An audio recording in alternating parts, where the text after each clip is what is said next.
अस्सलामुअलैकुम, वेलकम है आपका नौरीन ब्लॉग्स में। तो एक नई वीडियो की शुरुआत आप सभी के साथ। मैं ठीक ठाक, शुक्र अल्हम्दुलिल्लाह। उम्मीद करती हूँ कि आप सब लोग भी ठीक होंगे, खैरियत से होंगे और अपने घरों में खुश और आबाद होंगे। और मेरी दुआ है कि अल्लाह पाक सब बीमारों को शिफा दे। कल के व्लॉग में आपने देखा होगा कि मेरी अम्मी ने मुझे भेजा है जी एक बैग, और बैग में थे कपड़े। और उन कपड़ों में जब मैंने खोला है तो उनमें से निकला है ये एक सूट। और इस सूट की स्टोरी मैं अभी आपको सुनाती हूँ कि ये सूट मैंने की थी वीडियो कॉल अपनी अम्मी को। तो देख लें जी माओ का हिसाब। तो अम्मी ने ये सूट पहना हुआ था, तो मैंने अम्मी से पूछा कि अम्मी आपका ये सूट मुझे बहुत पसंद है और मुझे बहुत अच्छा लगता है, जो कि पिछले साल अम्मी ने सिलाई किया था अपना ये सूट। तो मेरी जैसे ही कॉल बंद हुई है तो मेरी अम्मी ने ये सूट उतारा है, इसको हाथ से वॉश किया है। और मेरी पुप्पो ही लगती हैं, उन्होंने आना था इधर, तो उनके हाथ कपड़ों के साथ ये मुझे सूट भेजा। जब मैंने ये सूट निकाला है, यकीन करें कि मुझे इतनी, मैं उस वक्त इमोशनल हो गई। तो बस इतना, बस अपनी अम्मी को याद किया ना मैंने उस वक्त। और ये सूट मैं आपको दिखाती हूँ, ये है गर्म सूट, सर्दियों वाला। और अभी मैंने खुद लॉन के कपड़े पहने हुए हैं, खुद लॉन मैंने उतारी नहीं। और मेरी अम्मी ने माशाल्लाह से ये उस दिन सूट पहना हुआ था, और ये मैं अब अपने साइज़ का करूँगी। और ये मेरी कोई आदत नई नहीं है, ये मुझे बहुत पुरानी आदत है। मुझे बहुत अच्छा लगता है अपनी अम्मी के ऐसे कपड़े पहनना। मेरे हस्बैंड मुझे बहुत ज़्यादा कपड़े लेके देते हैं, क्योंकि उनको पता है कि मेरे कपड़े बहुत ज़्यादा फटते भी हैं। तो उनकी तरफ से मुझे इस बात का कोई नहीं होता। तो वो इस चीज़ को काफ़ी दफ़ा मुझसे बोल चुके हैं कि मैं जितने भी तुम्हें कपड़े लेके दूँ ना, तुम अपनी अम्मी के कपड़े ज़रूर पहनती हो। तो पता नहीं क्यों मुझे बहुत अच्छा लगता है। और मैं उस वक्त से अम्मी का ये सूट निकाल निकाल के देख रही हूँ कि देखो माओ का क्या हिसाब है। कभी वो नहीं सोचती कि हमारे पास हमारी औलाद ने जो चीज़ मांगी है वो लास्ट है, पहली है। चाहे मेरी अम्मी के पास कितने भी कपड़े हों, जिस बेटी ने भी कहना है ना कि आपका ये सूट हमें बहुत अच्छा लगता है, तो वो सूट मेरी अम्मी ने दोबारा उसी के पास भेज देना होता है कि लो मैंने पहना है, आपने पहना है, ये एक ही बात है।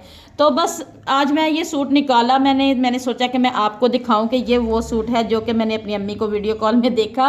और अल्लाह पाक ज़िंदगी तंदुरुस्ती दे सबकी माओ को। और मेरी अम्मी ने ये सूट फ़ौरन मुझे भेज दिया है। तो ये मैं आप सबके साथ इसलिए शेयर कर रही हूँ कि मेरा ये जो है ना, आज सारे दिन इसी को देख देख के गुजरा है। बात सूट की नहीं है, बात ये है कि देख लें कि माँ जैसा दिल दुनिया में कोई नहीं ला सकता। चाहे कुछ भी कर लो, तो माँ ही होती है ना। गर्मियों में हर साल जब मैं फैसलाबाद जाती थी ना, तो मैं अपने घर से माशाल्लाह माशाल्लाह से कम भी 12-13 सूट सिलाई करवा के जाती हूँ। और जब मैं वहाँ पहुँचूँ और इतनी गर्मी होनी कि अम्मी ने मुझे कहना कि नौरीन अपने नए वाले सूट जो है ना, ये जब कहीं बाहर घूमने जाती हो तो तब पहना करो। ये मेरे सूट पड़े हुए हैं घर में, यही सूट पहन लिया करो ताकि जो तुम्हें कंफर्टेबल लगे। तो बस ये मेरा गर्मी सर्दी का ही अपनी अम्मी के साथ यही हिसाब किताब चलता है। और अल्लाह पाक मेरी अम्मी को ज़िंदगी तंदुरुस्ती दें। और ये सूट मेरा मुझे बहुत ज़्यादा अपनी अम्मी का पसंद था। और माओ की जो चीज़ बेटियों को पसंद आ जाए और बेटी तक वो चीज़ ना पहुँचे, तब तक तो माएँ सुख का सांस लेती ही नहीं है। तो बस यही मेरी अम्मी का हाल था जी। मेरी अम्मी ने ये सूट मुझे भेजने के बाद फ़ोन किया है कि मैंने तुम्हें ये कपड़े भेजे हैं, तो तुम अपने कपड़े मंगवा लेना। तो मैं सबको कहूँगी कि अल्लाह पाक सबकी माओ को सलामत रखें, हमेशा वो अपनी माओ से ऐसे ही चीज़ें लेते रहें। बहुत मज़ा आता है जी अम्मी की चीज़ें ऐसे इस्तेमाल करने में। और यहाँ पर हम ये खोल रहे थे काटन, जो कि मेरे हस्बैंड लेकर आए थे अपनी शॉप पर लेकर जाने के लिए। लेकिन मुझे ये था कि इसकी सील मैं खोलूँगी और मैं देखूँगी कि ओरिजिनल जब ये कॉटन में आइसक्रीम पैक होती है तो ये किस तरह से होती है। तो फिर मैंने उसको खोला, देखा, लेकिन हमने खाई बिल्कुल नहीं, क्योंकि ये शॉप की चीज़ थी और ये हमें ऐसे तो कभी भी नहीं मिलनी थी। तो जब हमने खानी होती है तब हम खा भी लेते हैं। और उसके बाद यासिन ने कहा जी मैंने खाने हैं ये चावल, जो कि कल मेरे नेबर्स की तरफ से मुझे आए थे, और उसने उसके ऊपर डाला है ये हलीम पता नहीं बनी हुई है, साथ में चने भी हैं। और बहुत ही मज़े के, बहुत ही यमी थे, बहुत मज़ा आया खाने का। अच्छा, कभी कभी ऐसे भी होता है कि इंसान अपनी ही गलती की वजह से ना बहुत ज़्यादा फंस जाता है। और मेरा भी आज सेम ऐसा ही हाल हुआ था। मैं आज सुबह आराम करने के लिए ना, कि मैं आज रेस्ट करूँगी, मेरे काम सारे ख़त्म है, सिर्फ मैंने कपड़े ही धोने हैं शाम को। तो कुकिंग भी जो मेरी तकरीबन हुई थी बहुत आसान थी। आज आलू को मैंने फ्राई करना था, तो वो भी कोई इतना लंबा चौड़ा काम नहीं था।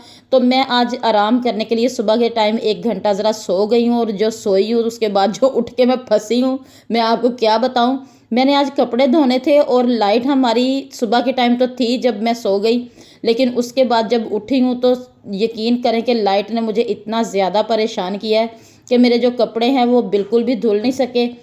तो मैं बहुत पछता रही हूँ कि मैं वो 1 घंटा क्यों सोई, मैं अपना काम ही ख़त्म कर लेती। फिर मैंने कहा कि चलो लाइट बंद है, अभी कपड़े वगैरह तो मैं धो नहीं सकती, तो मैं पहले रोटियां रात के लिए बना लूँ। और जब रोटियां बना रही थी तो मुझे ना मेरे एक गेस्ट आए थे कुछ दिन पहले, तो उनकी एक बात याद आ गई कि मेरे हाथ की जो रोटी है ना वो थोड़ी बड़ी है। तो मैं सोच रही हूँ कि देख लो, हर घर का अपना सब हिसाब होता है। मुझे नहीं लगता था कि मेरी हाथ की ये रोटियां बड़ी बड़ी होती हैं माशाल्लाह माशाल्लाह से। तो अब मैं अपनी इन रोटियों को थोड़ा छोटा करूँगी, ताकि जो जिसने बड़ी खानी है वो तो कह सकता है कि आप थोड़ी बड़ी कर दो, लेकिन जिसने छोटी खानी होती है उससे वाकई नहीं खाई जाती। और जो हिले होते हैं ना बिल्कुल हल्की फुल्की खानी, उनको फिर खाने में थोड़ा मसला होता है। और अब मैंने अपनी इस आदत को ना थोड़ा सा कम कंट्रोल करना है। मेरी आज आवाज़ जो है ना वो फिसल रही है, इधर उधर हो रही है, तो इसका प्लीज़ माइंड मत कीजिएगा। और जो कपड़े मैंने पहले चक्कर में डाले थे वो मेरे ड्राई हो चुके थे। मैंने कहा चलो मैं इनको ड्राई होने के लिए डाल देती हूँ तार पर। तो जैसे ही मैंने 2-3 सूट डाले हैं तो ये गरीब जो है ना ये टूट गई है तार। और मुझे इतनी परेशानी हो रही है ना अभी कि एक तो मेरा पहले भी ही काम पूरा नहीं हुआ, ऊपर से ये तार भी अब टूट गई है और रात का अंधेरा भी है। तो अब इसको मैं कैसे सही करूँगी, तो बस इसी सिलसिले में कभी मैं इसको इधर से घुमा के देख रही थी कि किधर इसको लेके जाऊँ, जो थोड़े से कपड़े इस पर डाल दूँ। फिर मैंने कहा चलो जो पीछे वाली है उस पर डालती हूँ अभी, तो जब बाकी के कपड़े धुलेंगे तो उनको स्पिनर करके रख दूंगी। आज का मेरा ये व्लॉग छोटा सा है तो कोई बात नहीं, आज इसको ज़रा कबूल कर लीजिएगा। और अब मैं करूँगी वीडियो का एंड। उम्मीद करती हूँ कि मेरी वीडियो आपको अच्छी लगी होगी। अगर आपको मेरी वीडियो अच्छी लगी है तो मेरी वीडियो को लाइक करें, शेयर करें, चैनल को सब्सक्राइब करें और बेल आइकन ज़रूर प्रेस करें।